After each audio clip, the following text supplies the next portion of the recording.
今仔日是冬季的天气，受大陆冷气团的影响，今仔日平地上低温只有10度左右。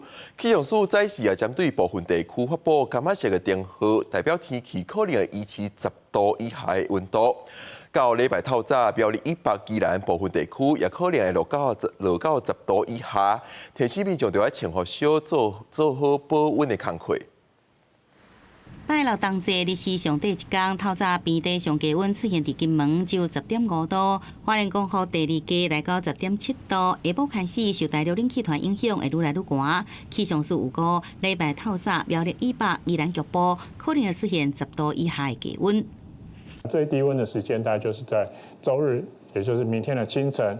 预估在周日的清晨的话，在中部以北跟东北部的低温会降到大概12、13度，其他地区大概在14、15度左右，可能也都还是会有局部10度以下低温的一个状况出现。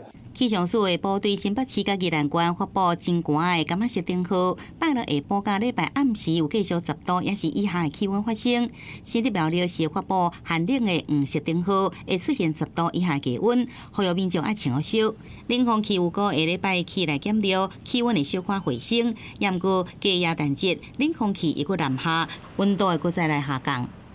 周四跟周五的话，东北季风增强影响之下，北部跟东北部的天气会再度的转凉。未来一礼拜这温度的变化，算讲是起起落落啦。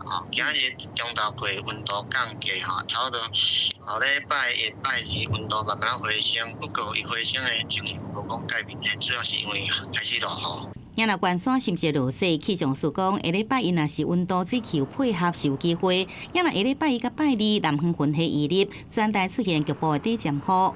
另外，气象署也发布强风特报，拜六下晡开始，桃园甲台南沿海空旷所在，恒春半岛甲离岛，拢有机会出现9级到10级的强阵风。记者综合报道。